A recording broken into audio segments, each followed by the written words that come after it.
하나님의 말씀 사무엘하 11장 1절에서 5절, 26절에서 27절까지의 말씀, 사무엘하 11장 1절에서 5절, 26절에서 27절까지의 말씀을 대독하겠습니다.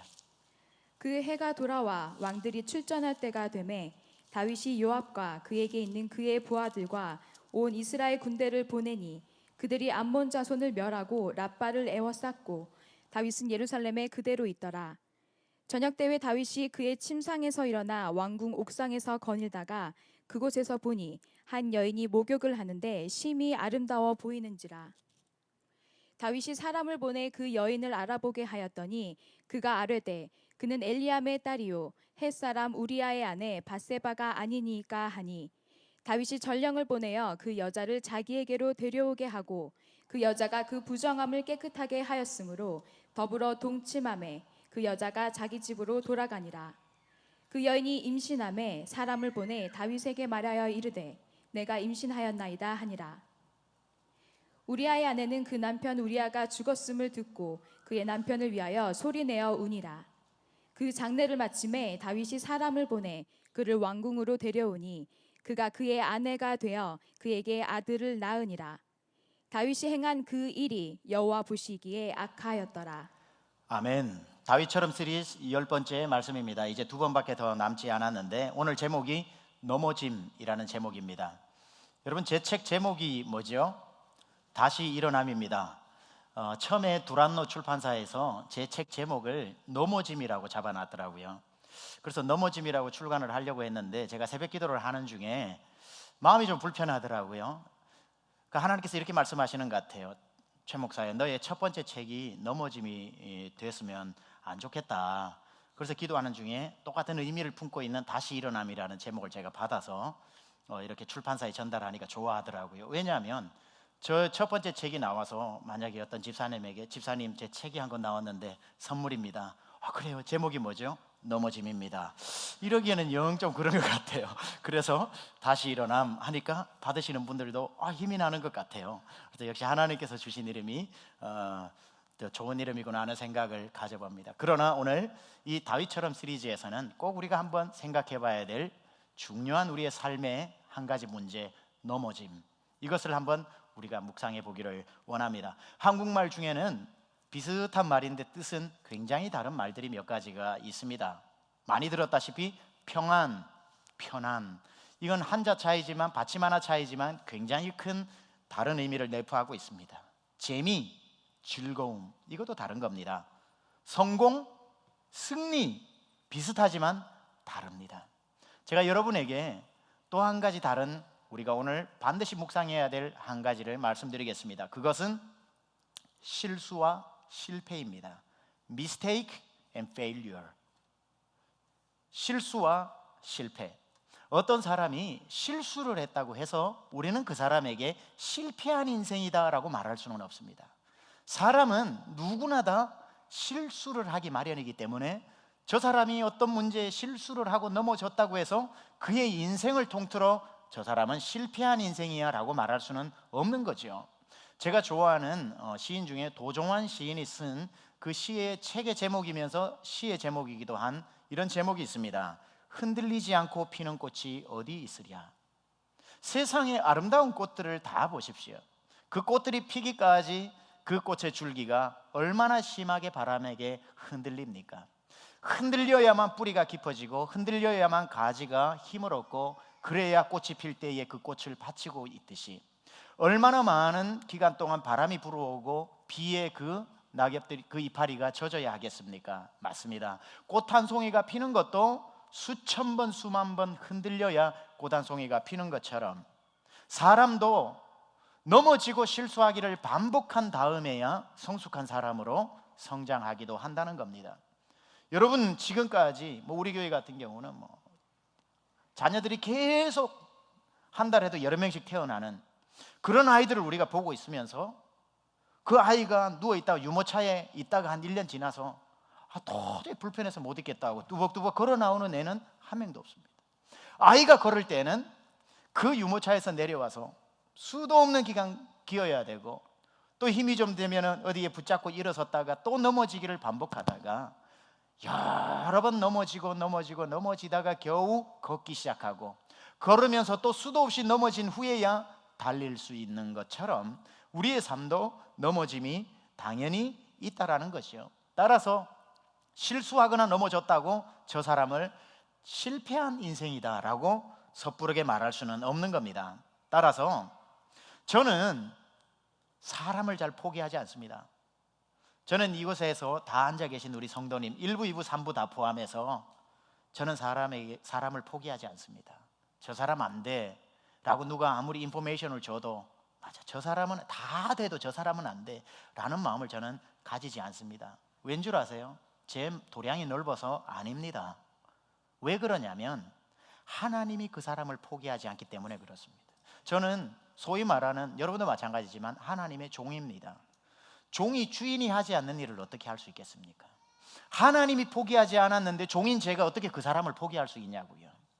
무너지고 실수하고 문제 가운데 있다고 고개를 절레절레 흔들 때조차도 우리는 하나님의 종이기 때문에 하나님이 포기하지 않았다면 우리도 포기해서는 안 되고요. 더 중요한 게 뭔 줄 아십니까?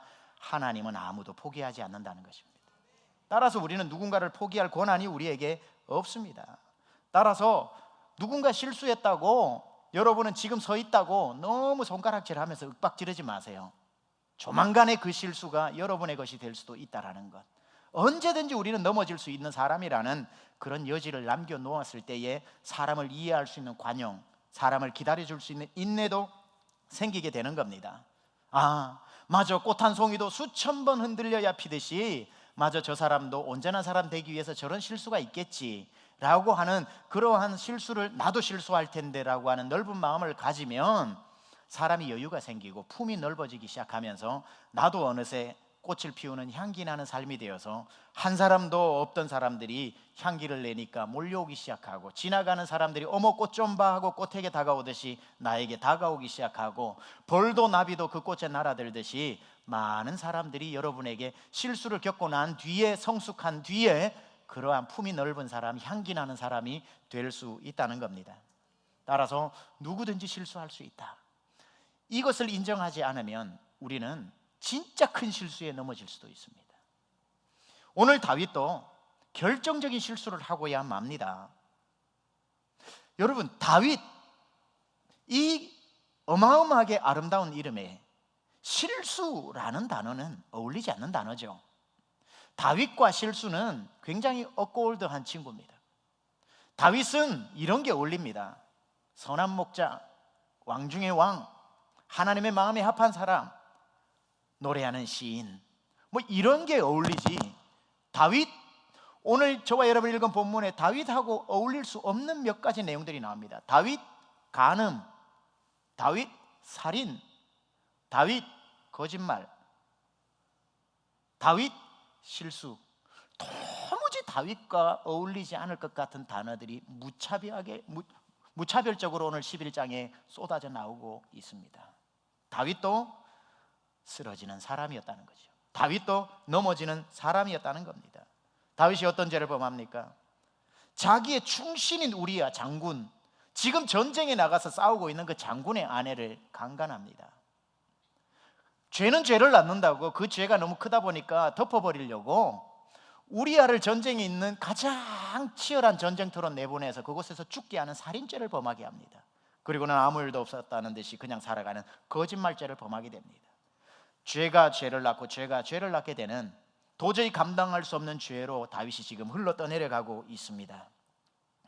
어떻게 다윗 옆에 강간, 살인, 거짓말이라는 단어가 붙을 수 있을까라고 생각하기 전에, 다윗을 향해 손가락하기 전에 아까 뭐라 그랬습니까? 우리를 생각해 보자는 겁니다. 이 다윗의 이야기를 보면서 우리에게 가장 먼저 들어야 하는 생각은 어떻게 다윗이라고 생각하면 안 되고, 하나님의 소위 마음에 합한 다윗이 저렇게 넘어질 때에야 나는 1000번 만번 조심해야 될 사람이구나 라고 하는 우리의 연약함을 돌아봐야 한다는 겁니다.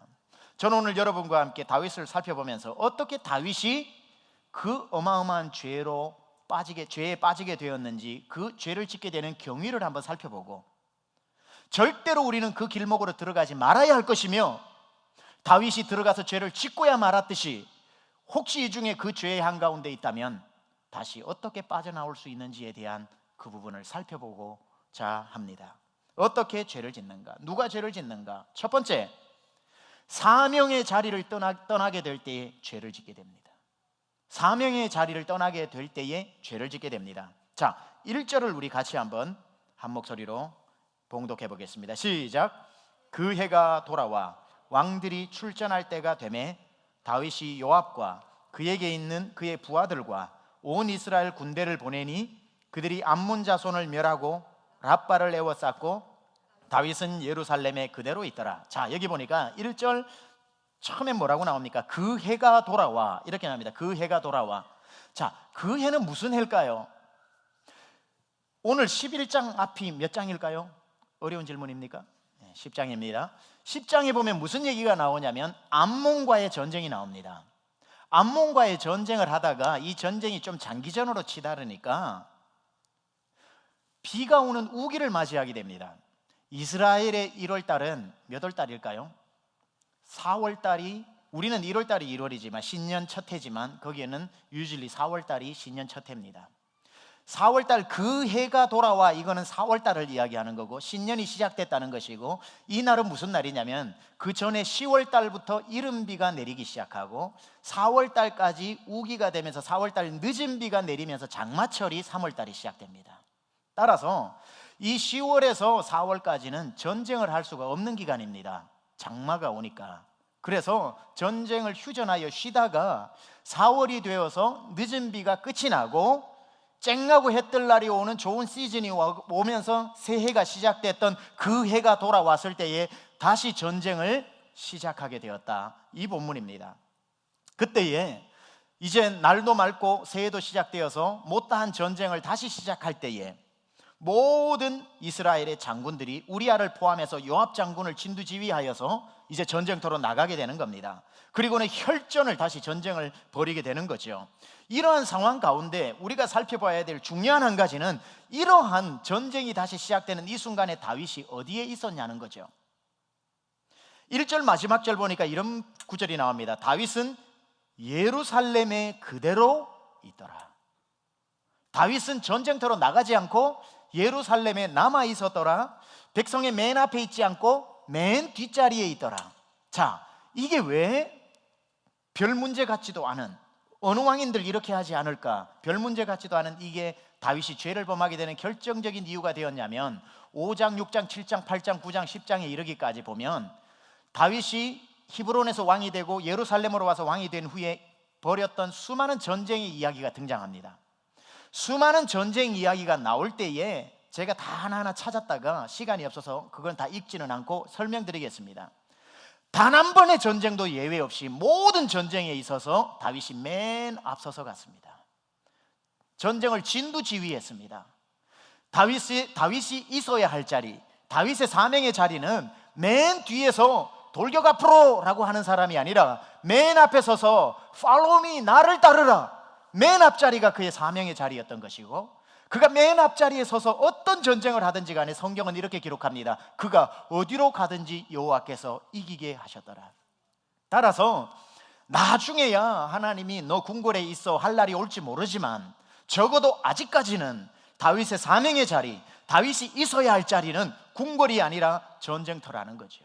그런데 그가 언제 죄를 지었는가? 그 사명, 마땅히 있어야 될 그 자리를 벗어나서 사명이 아닌 자리에 있게 되자 그 순간에 사탄이 바세바를 동원해서 죄의 덫에 빠지게 만들었다는 겁니다.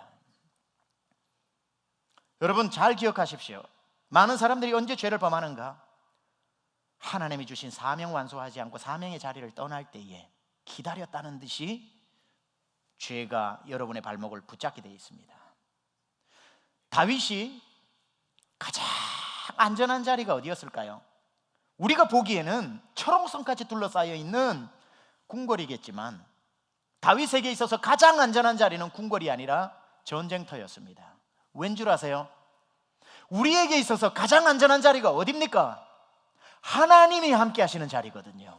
적어도 다윗에게 있어서 하나님이 함께 하시는 자리는 궁궐이 아니라 전쟁터였습니다. 그게 우리의 눈에는 피비린내 나는 살벌한 곳일지는 몰라도 사명자가 사명 붙들고 사명 감당하는 그 자리만큼 안전한 자리는 없어요. 왠 줄 아세요? 그게 일반적으로 안전하다는 것이 아니라 사명 감당하는 그 사람을 누가 지켜주시기 때문에? 하나님이 지켜주시기 때문에. 하나님이 지키시는 자리만큼 안전한 자리가 세상에 어디 있습니까? 어떤 사람이 이렇게 얘기하죠. 목사님, 하나님이 뭐 어디 전쟁터에만 계시나요? God is everywhere.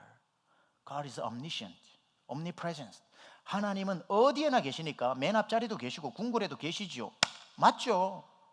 여러분, 하나님이 어디에나 계시다라는 것을 믿으시면 아멘 합시다. 이건 틀림없는 사실 아닙니까? 하나님은 어디에나 다 계셔요. 그런데 이거 잘 기억하세요. 하나님이 어디에나 계신 것과 그 하나님이 나와 함께 하시는 것은 다른 이야기입니다. 하나님이 이곳에 계셔요. 하나님이 이곳에 계시지만 하나님이 여러분과 함께 하신다는 건 또 다른 얘기를 하는 거죠. 하나님은 맞아요. 전쟁의 맨 앞자리에도 계시고 궁궐 안에도 계셔요. 그는 무소부재하신 분이시니까. 그러나 그 어디에나 계신 하나님이 다윗의 손을 꽉 잡아주는 자리는 어디냐면 사명 지키는 자리라는 거예요. 그렇기 때문에 우리는 하나님이 다 어디에나 계시다고 내가 안전한 게 아니고, 어디에나 계신 하나님이 나에게 이목을 집중하고 너는 내 사랑하는 아들이라 내가 너와 도와줄게, 널 도와줄게, 너와 함께 할게 하고 잡아주는 자리는 사명 지키는 자리. 그럼 하나님이 여러분을 왜 지켜주실까요? 하나님의 아들이니까, 딸이니까. 맞아요. 그러나 더 중요한 것은 하나님이 여러분을 지키신 이유는 여러분의 손에 사명이 있기 때문에 그 사명 지키라고 여러분 붙잡아 주시는 겁니다. 만약에 우리의 삶이 하나님이 지키셔야 될 이유가 없는 삶이라면 하나님이 왜 지켜주시냐는 거예요. 하나님이 날 지키셔야 될 이유를 만드는 게 뭐냐면 내가 하나님의 사명 붙들고 살아가는 겁니다. 그러면 그 사명 때문에 하나님이 날 붙잡아 주시는 거죠. 다윗은 하나님이 지키시고 하나님이 그의 손을 붙잡아 줄 현장인 맨 앞자리를 버리고 하나님 없이도 안전하게 느껴지는 맨 뒷자리를 택했는 순간 하나님은 그곳에도 계시지만 하나님은 다윗을 보호해 주시지 않으신 거죠. 죄의 덫에 무참하게 넘어지게 내버려 두시는 거죠. 그리스도인들에게 가장 안전한 곳은 궁궐이 아니라 하나님이 함께 하시는 사명의 자리입니다. 사명을 떠나는 순간 죄의 위험에 노출되게 돼 있고 그건 속수무책입니다. 여러분, 삶이 바쁘다고 해서 사명의 자리를 떠나지 마십시오. 오늘 우리가 목자 목녀로서 이렇게 또 사명을 받고 할 때에 앞으로 힘들 겁니다. 또 하시다가 힘들어서 잠시 쉬시는 분 계십니다. 오늘이 좋은 찬스입니다. Come back. 절대로 사명이 힘들다고 사명을 떠나면 안 되는 겁니다. 사람들은 이 사명의 짐이 너무나도 무겁기 때문에 진음과 동시에 빨리 벗어놓고 싶은 유혹들이 있습니다. 그러나 사명의 자리를 떠나는 순간 하나님이 이렇게 말씀하시는 거예요. 내가 이제부터 왜 널 지켜줘야 되는데? Why do I have to take care of you? Why do I have to protect you? 이런 말이 있습니다. 내가 사명을 붙잡을 때 하나님이 날 붙잡으시는 겁니다. 나는 사명을 붙잡고 하나님은 사명자를 붙잡아 주시는 거예요. 하나님이 보호하시는 것이 그 순간이 전쟁터든지 어디든지 가장 안전한 자리입니다. 사명을 벗어나는 순간, 하나님의 손을 잠시 벗어나는 순간 죄는 기다렸다는 듯이 무서운 손톱을 하고 덮치면서, 여러분, 사탄이 와가지고 하나님의 고난을 떠나 있는 순간 사탄이 와서 여러분을 괴롭힌다고 생각하지 마십시오. 사탄도 생각보다 바빠요. 그래서 사탄이 와서 휘 하고 여러분에게 자꾸 괴롭히지 않습니다. 하나님의 그 전능하신 손을 벗어나는 순간 사탄이 와서 죄라는 것을 가지고 와서 탁 덮어 씌워놓고 다른 데 간단 말이에요. 그러면 사탄이 아니라 그 죄가 그 사람의 발목을 붙잡는 거예요.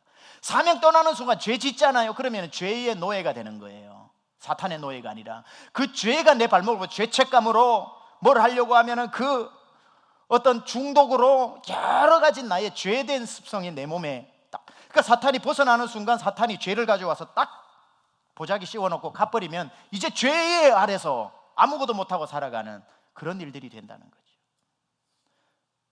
이런 분들이 있습니다. 사명 감당하는 것 때문에 목사님 힘들어 죽겠습니다. 그런 분들에게 제가 말씀드립니다. 아니요, 힘들어 죽을 것 같아도 사실은 그분은 그 사명 때문에 지금까지 살아있는 겁니다. 사명이 살려주는 거예요. 죄가 들어오는 길목, 첫 번째 사명의 자리를 떠날 때. 두 번째, 어떨 때 우리가 죄를 짓게 되는가? 편안할 때. 평안할 때가 아니라 편안할 때. 다윗의 마음속에 이런 마음이 들었을 겁니다. 가는 곳마다 전쟁을 승리하니까 쉬워요, 전쟁이 생각보다. 그리고는 이런 생각 들었겠죠. 내가 언제까지 전쟁터 나가야 되냐, 이만큼 했으면 됐지 하고 나보다 전쟁 더 잘하는 요압을 보내서 가라. 그리고 이제는 쉴 때가 되었다, 이런 생각을 가지게 됩니다. 여러분, 사람이 공통적으로 죄를 지을 때가 언제냐면은 이런 생각이 들 때입니다. 어떤 생각이냐면 이만하면 됐다 하는 생각 들 때가 가장 위험할 때입니다. 이만하면 됐다라고 생각할 때에 가장 위험할 때입니다. 그리고요, 기도 안 해도 문제가 좀 해결될 때 굉장히 좋을 것 같죠. 기도를 안 했는데 응답이 돼. 얼마나 좋습니까? 기도 안 해도 되고 응답도 되고 두 마리 토끼 다 잡는 것 같아. 그런데 그때가 가장 위험합니다. 기도를 안 했는데도 응답이 되면 그 사람은 뭘 안 해요? 그때부터 기도를 안 해요. 고난받는 것이 내게 유익이라 성경에서 말씀하고 있지만 고난 자체가 유익입니까? 고난 자체, suffering, 고난 자체가 어떻게 유익이 됩니까? 고난이 주는 유익은 없어요. 고난이 주는 유익은 있어도 고난 자체가 우리에게 유익은 아닙니다. 그런데 왜 고난 받는 게 유익이라고 말하는 줄 아셔요? 고난을 받으면 그 사람 뭘 해요? 기도합니다. 기도함으로 말미암아 하나님을 잊어버리지 않고 하나님을 붙잡는다는 그게 복이라는 거지, 고난 자체가 복일 리는 없죠. 근데 고난 자체가 아니라 고난이 나를 하나님 앞으로 이끌어 주시는 거기 때문에, 그래서 하나님을 떠나지 않는 것, 이 자체가 우리에게는 너무나도 귀한 일입니다. 그래서 사탄이 가장 잘 쓰는 방법은, 여러분과 하나님을 떨어뜨리기 위해서 사탄이 쓰는 방법 중에는, 여러분에게 고난을 옛날에는 줘봤는데 이게 효과가 없어. 그래서 이제 다른 방법을 쓰고 있습니다. 여러분, C.S. 루이스가 쓴 책 중에 아주 유명한 책이 있는데 제가 추천합니다. 제 책 사신 분들은 그 책을 사시기 바랍니다. 스크류 테이프의 편지라고 하는 거, 스크류 테이프 레터. 그 책에 보면은 스크류 테이프라고 하는 고참 악마가 나옵니다. 고참 악마가 이제 신참 자기의 조카 악마인 웜우드에게 사람들을 유혹하는 30몇 가지 방법을 가르쳐 주는 겁니다.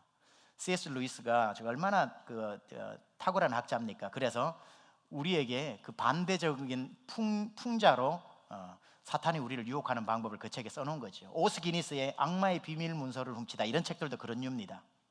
그런데 거기에 보면 신참 웜우드가 영국에 있는 한 신사를 책임 맡았습니다. 그 사람을 꼬꾸라뜨려야 돼.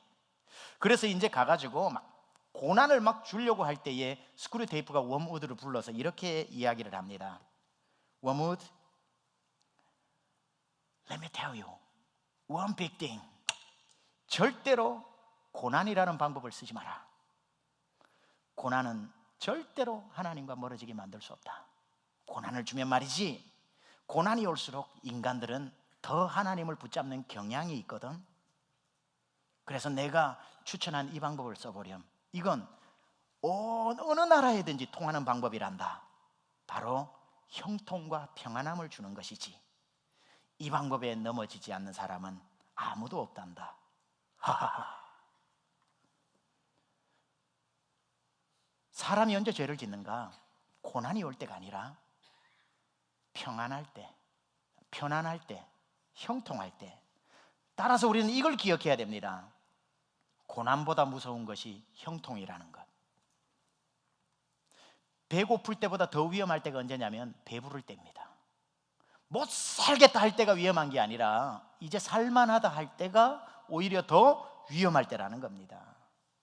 돈이 없을 때보다 더 사람이 언제 추해지는 줄 아십니까? 돈이 좀 생겼을 때입니다. 다윗을 한번 보세요. 그 10년 동안 엔게디 광야에 그 고난의 터널을 지나갈 그 고난 때에는 죽으라고 하나님을 붙잡았습니다. 하나님이여, 사슴이 시냇물을 찾아 헤매이듯이 내 영혼이 주를 찾기에 갈급하나이다. 주여 나를 도와주소서. 어느 때까지니까? 나의 힘이 되신 여호와여, 내가 주를 사랑하나이다. 주는 나의 반석이시요 나의 힘이시요 환난 날에 만날 큰 도움이시라. 하나님을 절대로 놓치지 않았어요. 언제? 고난의 시기에. 그런데 그 고난의 시기가 다 지나고 살만한 오늘 11장에 오니까 누가 시키지 않았는데도 자기 스스로 그 하나님을 사명의 자리를 떠나더라 이 말입니다. 다윗이 죄를 지을 때는 배고팠던 광야가 아니라 배부른 궁궐이었다는 사실을 기억해야 됩니다. 편안하다 편안하다. 혹시 여러분 지금 생각하고 이민 와서 이제 어깨 펴고 살만할 이때가 위험한 때라는 거 기억하셔야 됩니다. 이때 하나님을 잊어버릴 수 있는 가장 위험한 때라는 것 한 번쯤은 생각해야 됩니다. 배부르고 적당히 먹고 살만하고 전쟁에서 나가면 하는 일마다 잘 되는 연전연승을 하고 있을 때가 가장 사탄이 무섭게 공격해서 넘어지게 만드는 때라는 거 기억해야 됩니다. 따라서 제가 굉장히 좋아하는 잠언 30장에 보면 아굴의 잠언이라고 나옵니다.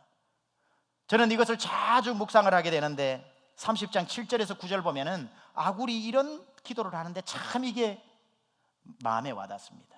아굴이라 하는 사람이 이렇게 잠언을 노래합니다. 내가 두 가지를 주께 구하였사오니 나의 죽기 전에 주시옵소서. 곧 허탄과 거짓말을 내게서 멀리하옵시고. 이게 첫 번째 기도 제목입니다. 두 번째 기도 제목이 뭐냐? 이게 감동적이에요. 나로 부하게도 마옵시고 가난하게도 마옵시고 오직 필요한 양식으로 내게 먹이시옵소서. 왜 그러는가? 이유가 있어요. 혹 내가 배불러서 하나님을 모른다, 여호와가 누구냐 할까 두렵고, 혹 내가 가난하여 도둑질함으로 하나님의 이름을 욕되게 할까 두렵기 때문에 하나님, 나로 너무 형통케도 마옵시고 너무 가난케도 마옵시고.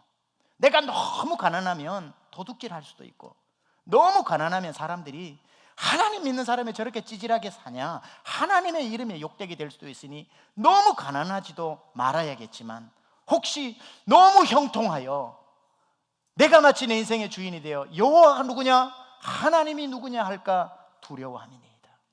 얼마나 기가 막힌 기도입니까?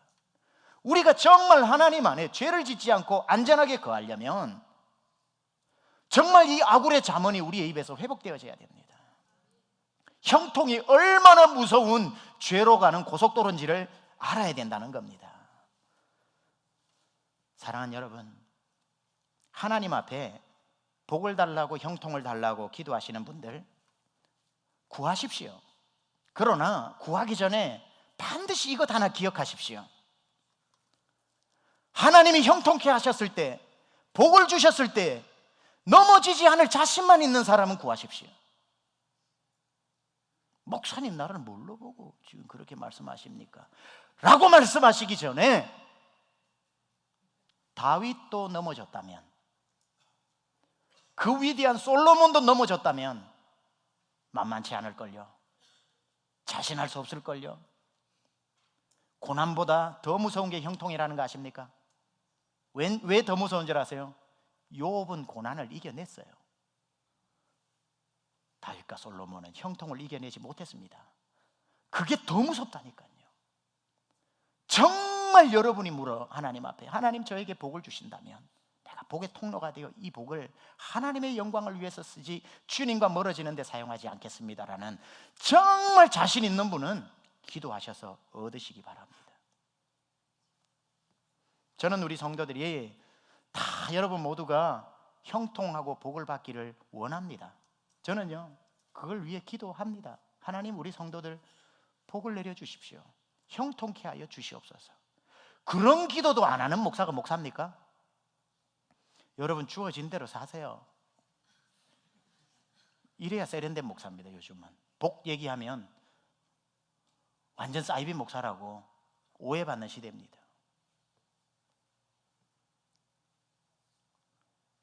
부모가 자식에게 야 그냥 살아, 이렇게 하는 부모가 없잖아요. 부모가 자녀의 침상에서 누워서 하나님 하고 기도해 주는 게 빌기자의 복복자, 그 복이 물질의 복이라고만 생각하니까 자꾸 그런 거예요. 영향력의 복, 건강의 복, 지혜의 복, 관계의 복, 만남의 복, 물질의 복, 믿음의 복, 모든 복들이 얼마나 많습니까? 목사가 성도를 위해 그런 복을 못 빌어준다면, 그런 기복이 땅 안에 빌기자의 복복자, 하나님 우리 성도 하나님 건강케 해주세요, 아픈 사람 낫게 해주세요, 직장 없는 사람 직장 좀 주세요, 기도해야 맞죠. 그래서 저는 죽을 때까지 여러분에게 기도할 겁니다. 그렇게 기도하는데 여러분도 준비해야 됩니다. 준비하지 않고 형통과 복을 구하지 마십시오. 그건요, 내가 죽겠다라는 뜻입니다. 내가 하나님하고 멀어지는 준비 작업입니다. 구하기 전에 기도해야 될 것이 뭐냐면, 죽어도 하나님이 은혜와 복을 내리실 때에 주님을 잊어버리지 않고 하나님과 멀어지지 않겠습니다는 자신 있는 사람, 다윗보다 솔로몬보다 더 해낼 자신 있는 분들은 오늘부터 목청을 높이 기도하십시오. 그러나 절대로 만만하게는 보지 마십시오. 차라리 형통하여 하나님을 모른다, 여호와가 누구냐 할 거라면 그냥 하루 한 끼 먹는 게 훨씬 행복한 삶입니다. 그게 훨씬 하나님 안에 거하는 행복한 삶이 될 수 있습니다. 그게 바로 죄에 노출되지 않는 방법일지도 모릅니다. 자, 우리가 죄를 짓게 되는 것은 크게 두 가지인데, 사명의 자리를 떠나게 될 때, 두 번째 편안할 때. 근데 희한한 게 있어요. 이 두 가지가 만납니다. 사명의 자리를 떠나면 편안합니다. 그리고 집에서 얘기하죠. 내가 미쳤지, 그 고생을 왜 하고 있었는지 몰라. 이렇게 좋은데. 금요 성령 집회만 한번 안 나와 보세요. 이민 생활이 즐거워집니다. 왜 이렇게 주말이 이렇게 여유가 있지? 여보, 왜 오늘 무슨 성령 집회 안 나가구나. 하나만 내려놔 보세요. 목장 가는 것만 포기해 보세요. 엔돌핀이 돕니다. 사명의 자리를 떠나는 것은 곧 편안한 자리라는 뜻입니다. 사명의 자리만 떠나도 문제가 생기고, 편안한 자리에 머물러만 있어도 문제가 생기는데, 둘이 만나서 사명의 자리를 떠나서 편한 거는 죽겠다는 겁니다. 며칠 편하겠죠. 한두 달 편하겠죠. 길게 잡아 6개월 편하겠죠. 죄가 오는 길목이 탁 언제 사명의 자리를 벗어나나, 나오는 순간 그냥 편안하다고 그곳에서 앉아가지고 즐기고 있을 때 죄가 그 발목을 붙잡는 겁니다. 자, 오늘 보면요, 모든 백성을 전쟁터로 보내고 한숨 늘어지게 자고 난 뒤에 그 상황을 2절이 이렇게 말하고 있습니다. 2절을 한번 같이 읽어보겠는데, 눈으로 따라와 보세요. 저녁 때에 다윗이 그의 침상에서 일어나 왕궁 옥상에서 거닐다가 그곳에서 보니 한 여인이 목욕을 하는데 심히 아름다워 보이더라. 아름다웠더라? 아름다워 보이더라. 아름다웠을까요? 안 아름다웠을까요? 한국말로 봐서는 아름다워 보이더라 이러니까 이뻤는지 안 이뻤는지 알 수 없어요. 영어 성경에 보면 She was very beautiful 이렇게 돼 있는데, 이게 맞나 해서 제가 히브리 성경을 찾아서 이렇게 보니까 애매합니다. 그래서 이뻤을 수도 있고 안 이뻤을 수도 있는데, 아름다워 보이더라. 왜 아름다워 보였을까? 제가 또 연구를 해야 되잖아요. 두 가지 때문에 아름다워 보였을 겁니다. 첫째, 한숨 자고 일어나가지고 오후에 낮잠 자고 일어나니까 정신이 띵하니까 이러니까 판단력이 별로 없어가지고 이뻐 보이는 겁니다. 왜 사람이 오후에 한숨 자고 나면 짜증내고 막 그러잖아요. 제정신 돌아오기 전까지 판단이 흐리니까.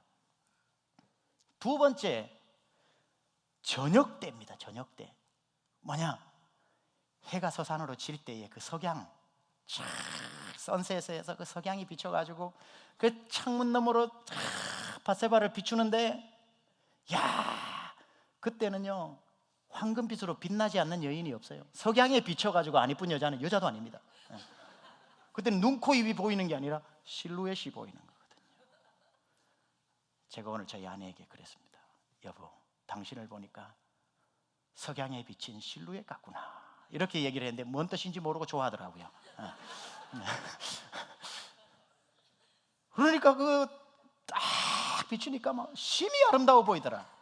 근데다가 운명적으로 이 여인을 봐서는 안 돼요. 이름이 밧세바입니다. 그죠? 영어로 보면 베thsheba입니다. 이 뜻이 뭔 줄 아세요? beth, 그 다음에 she, 봐, 목욕하는 그녀를 봐라 이겁니다. 목욕하는 그녀를 봐라. 죄가 나 잡아잡수셔 하고 그렇게 있는데, 그 석양에 비춰가지고 정신이 혼미할 때 봤으니까, 석양에 탁 비치는 그 모습, 이걸 보니까 옛날에 대학교 때 선배들이 가르쳐준 금과 옥조가 있습니다. 믿지 말자 화장빨, 속지 말자 조명빨. 이걸 해서 죄에 넘어져 버리고 말았습니다. 그 결과 하나님이 다윗을 판단하시는데 27절 마지막 절, 참 중요한 구절인데요. 27절 마지막 절 보면 이렇게 나옵니다. 다윗에 대한 가장 최초로 나오는 평가일 겁니다. 다윗이 행한 그 일이 여호와 보시기에 악하였더라. 저는요, 이 판단이 굉장히 중엄하면서도 성경을 더욱 신뢰하게 만듭니다. 무슨 말이냐, 이 말이 다윗이 악하다 이렇게 표현하고 있거든요. 다윗은 지금까지 100가지 일을 하나님 앞에 잘했습니다. 100가지 일을 잘했다면 한 가지 정도는 100가지 때문에라도 눈 감아줄 수 있을 텐데, 하나님은 요즘 한국에 자주 쓰는 말로 공은 공대로 관은 과대로처럼 잘한 것이 있다고 해서 잘못한 것을 눈 감아주는 하나님이 아니시라는 거죠. 우리 교회 안에 오늘날 많은 분들이 있습니다. 엉망진창 와장창으로 돈을 벌어놓고 이 습관은 고치지 못하니까 헌금을 많이 하면 되겠지라고 해서 헌금을 많이 드림으로 이 문제를 무마시키려고 하지만, 하나님은 이 문제는 이 문제대로, 이 문제는 이 문제대로, 절대로 이걸로 이게 메이크업이 안 되는 겁니다. 날마다 도박에 빠져 있는 어느 집사가 이 문제를 해결할 수 없어서 목자의 직분을 더 열심히 해야지 한다고, 하나님이 목자의 직분 열심히 하는 것 때문에 이 문제를 눈 감아 주시지 않는다는 거예요. 다윗이 100가지를 잘해도 오늘 이 한 가지 때문에 그는 악하였더라 하고 중엄한 심판을 내리고 있다는 거죠. 목사가 아무리 설교, 아무리 영적으로 부도덕한 삶을 살면서 하나님 앞에 죄송해서 그건 못 고치니까 설교 준비를 2배로 열심히 해서 목이 터져라고 설교한다고 해서 너 설교 잘하니까 눈 감아줄게 하는 일은 절대로 없다는 말이죠. 우리가 하나님 앞에, 여러분 잘 생각하셔야 됩니다. 죄에 들어가는 길목, 사명의 자리를 떠날 때, 그리고 편안한 자리에 머물러 있을 때에 죄는 여러분을 덮쳐서 그 안으로 우리가 들어가게 되는데, 자, 말씀을 마무리할 때, 이제 그렇다면 절대로 이 2가지 길목을 가지고 죄에 가는 길목의 문을 열지 마십시오. 그러나 이제 들어가지 않은 분은 열지 마세요. 하지만 이 중에 이미 다윗처럼 들어가 있는 분들은 어떻게 해야 되는가? 빠져나와야겠죠. 빠져나오는 방법은 유일하게 There is only one exit. 신속한 회개밖에는 없습니다. 신속한 회개. 나단이 와가지고 그의 죄를 막 얘기했습니다. 다윗이 그때에 어떻게 반응했나요? 나단 선지자, 혹시 이 얘기 당신이 어떻게 알았죠? 하나님이 가르쳐 주셨습니다. 그럼 다른 사람 알고 있나요? 하나님이 가르쳐 주셔서 바로 왔기 때문에 아직 다른 사람은 모릅니다. 정말 그래요? 푹 죽일 수 있어요. 모든 것을 없는 것으로 할 수 있어요. 아니, 모함을 해서 왕의 권한으로 죽일 수도 있었어요. 그러나 그런 방법을 택하지 않고 다윗이 위대할 수 있었던 것은, 비록 죄에 빠졌지만 그는 신속하게 회개하고 빠져나왔던 그 모습이 다윗을 위대하게 만드는 거예요. 누구든지 실수할 수 있어요. 진짜 죄는, 실수하는 것보다 더 큰 죄는 죄를 짓고 머물러 있는 겁니다. 다윗이 그 말을 듣고 난 뒤에 가슴을 치면서 떼굴떼굴 나단 앞에서 구르면서 불렀던 노래가 시편 51편입니다. 시편 51편 전체에 우슬초로 나를 정결케 하소서, 내가 죄악 중에 태어났나이다. 주여, 주의 성령을 떠나지 말게 하시고 정직한 영을 새롭게 하여 주옵소서. 주여, 나의 죄를 용서해달라고 부르짖었던 그 다윗의 그 처절한 회개. 여러분, 회개를 잘 기억하셔야 돼요. 회개는 잘못했어요, 하나님 잘못했어요가 아닙니다. 회개는 비는 게 아니라 고치는 겁니다. 그 일의 잘못을 알았다면 가던 길에서 돌이켜서 그 죄와 멀어지는 것, 비는 것, 뉘우치는 게 아니라 고치는 게 회개라는 거지요. 여러분에게 도전하면서 말씀 마무리할게요. 여러분, 죄 때문에 회개하면서 울어본 적이 언제입니까?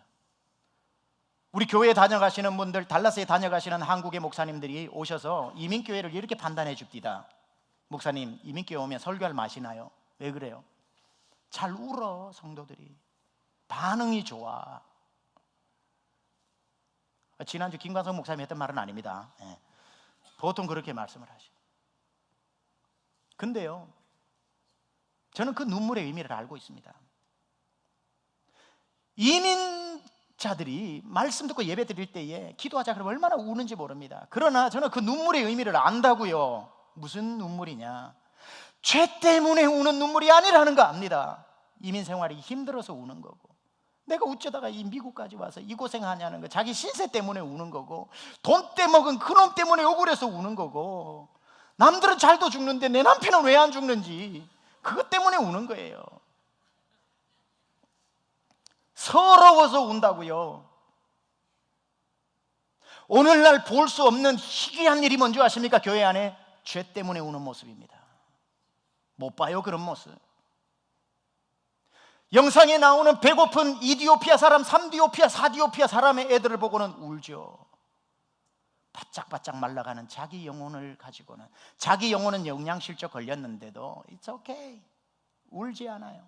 요엘 선지자가 뭐라고 얘기합니까? 패역한 백성들을 향해 너희는 옷을 찢으면서 흉내내지 말고 마음을 찢어 죽게 돌아오라. 그런 회개가 없다는 거예요. 한 달 전에 집 나간 우리 집 강아지 뽀삐를 돌아오라고 울면서 잠을 못 자는 사람들은 미국의 천지라도 하나님의 집을 떠난 탕자처럼 방황하고 있는 자기의 영혼을 가지고 우는 사람은 없더라 이 말이에요. 죄 때문에 울어보신 적이 언제입니까? 저는 말씀 준비하다가 찬양하면서 울면서 찬양했던, 어젯밤에 저희 아내랑도 같이 찬양했던 찬송이 있는데, 이 찬송 불러보면서 울어본 적이 언제입니까? 탕자처럼 방황할 때도 애타게 기다리는 부드러운 주님의 음성이 내 마음을 녹이셨네. 오 주님, 나 이제 옵니다. 날 받아주소서.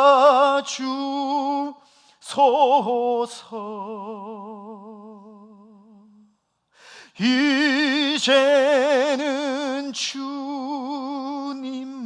위하여 이 몸을 바치리라. 이런 찬송은요, 구닥다리라고 부르지도 않아요. 탕자처럼 방황하고 있는 자기의 하나님을 떠나 있는 영혼이 어디에 서 있는지, 죄 가운데 서 있는지, 방황하고 있는지 상관없어요. 사랑하는 여러분, 사명의 자리를 지키십시오. 편안하기보다 하나님의 영광을 구하십시오. 더 이상 방황하지 말고 Come to Jesus, Come to the cross, 십자가 앞으로 오십시오. 세상에 여러분이 지금 어떤 죄를 지었다고 할지라도 그 어떤 죄도 하나님의 용서보다 클 수는 없습니다. Come to Jesus, 예수님께 오시면 예수님이 우리를 용서해 주실 것입니다. 우리 오늘 제가 방금 불렀던 찬송 한번 같이 부르고 기도하고 우리 축도합니다. 우리 한번 찬송합시다. 이 찬송 부르시면서 하나님이 여러분에게 기억나게 하시는 죄들과 회개할 것도 있다면 회개하십시오. 먼저 입술로 고백하지 않고는 회개할 방법도 없습니다. 주님, 제가 지금까지 무엇을 위해 울고 무엇을 위해 아파했고 저의 죄를 가지고 한 번도 울어보지 못하고 사명의 자리 떠나서 잠시는 편안했는지 몰라도 제 영혼이 심히 혼탁하였고 기쁨을 상실했다면 하나님, 저를 제자리로 돌이켜 주시옵소서. 우리 그런 마음으로 이 찬송 하나님 앞에 올려드리겠습니다.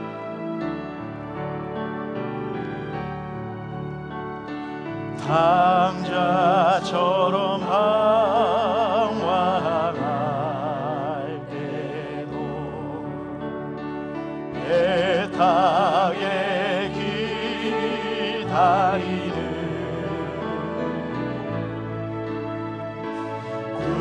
부드러운 주님의 음성이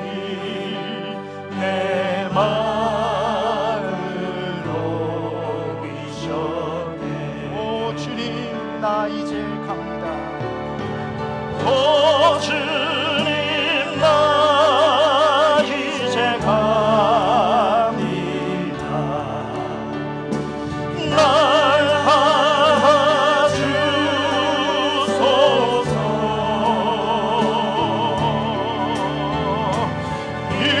이제는 주님만 위하여 이 몸을 바치 불순종한 요나와 같이도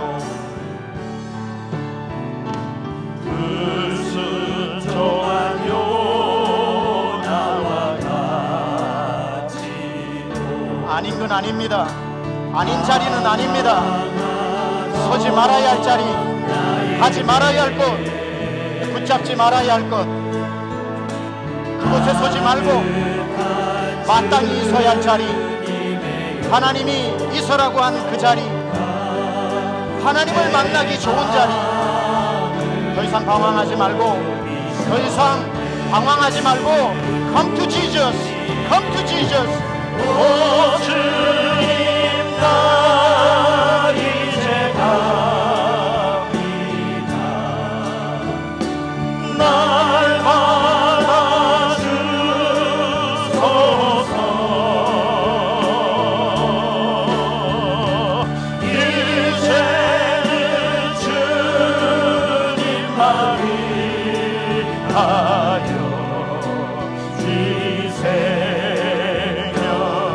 위하여 주님 나 이제 갑니다. 우리 함께 일어나서 두 손 들고 십자가 앞으로 나갑니다.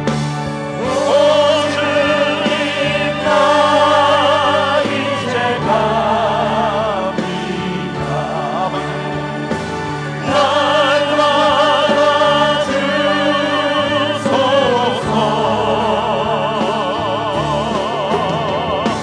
이제 주님만 위하여 죽도록 충성하겠습니다.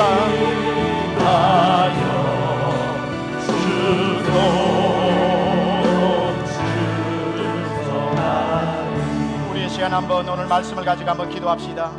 여러분 어디에 서 계신가요? 무엇을 놓치고 살고 있습니까? 하나님이 원하시는 자리는 아니지 않습니까? 여러분 가슴을 치며 하나님 앞에 잘못했다고 회개하며 주님 앞에 울어본 적은 또 언제였던가요? Come to Jesus. 예수님 앞으로 나오십시오. 예수님이 여러분 기다리고 계십니다. 주님 앞에 모든 것 내려놓고 하나님 제가 제 옷을 찢지 않고 마음을 찢어 회개합니다. 새롭게 하여 주시옵소서. 저를 새로운 피조물로 빚어 주시옵소서. 하나님 다시는 하나님 아버지 죄에 머물러 있지 않게 하여 주옵소서. 우리 시간 하나님 앞에 기도하며 나가겠습니다. 하나님 아버지 시간 주님 앞에 기도합니다. 우리를 기다리시는 주님 앞에 우리가 더 이상 죄의 노예가 되지 않게 하여 주시고 사명의 자리, 하나님이 원하시는 자리, 하나님이 함께 하시는 자리에 우리가 서 있기를 원하며 주여 주의 사명의 자리에 떠나 방황하며 있는 아버지 하나님 우리의 마음을 되돌려 하나님 아버지 믿음의 자리, 은혜의 자리에 서 있게 하여 주시옵소서. 주여 우리가 죄에 빠져 죄의 노예가 되지 않게 하여 주시고 언제나 하나님 안에 십자가 앞에 무릎 꿇고 회개하여 새로운 피조물로 빚어 주옵소서. 하나님 아버지, 하나님이 함께 하시는 자리가 가장 안전한 자리고 하나님이 가라고 하신 그 자리가 우리가 마땅히 있어야 할 자리임을 알고 그 자리를 벗어나는 순간 아무리 마음을 다짐하고 다짐해도 죄의 속수무책으로 넘어지는 우리를 바라보며 십자가 앞으로 나와 다시 하나님 앞에 구하오니 주여 우리의 죄를 용서하시고 깨끗게 하시고 능력으로 새롭게 하여 주시옵소서. 사명 붙들고 주님 다시 오실 때까지 죽도록 충성하는 우리 되게 하여 주옵소서. 이제는 우리 주 예수 그리스도의 은혜와 하나님 아버지의 놀라우신 사랑하심과 성령님의 감화감동 내주교통 역사하심이 넘어지나 다시 일어서고 죄를 지나 하나님의 용서의 강에 다시 나와 씻음받고 하나님의 주신 사명의 자리에서 죽을 때까지 충성하기로 결단하고 다짐하고 은혜받고 돌아가는 사랑하는 모든 믿음의 권속들 심령 위에와 지금 이 시간에 야외에서 예배하고 있는 우리 시니어 모든 또 우리 어르신들 머리머리 위에와 오늘 처음 이 자리에 첫 발걸음한 심령들 머리머리 위에, 가정 위에, 자녀 위에, 직분 위에 지금부터 영원토록 함께 하옵시기를 간절히 축원하옵나이다.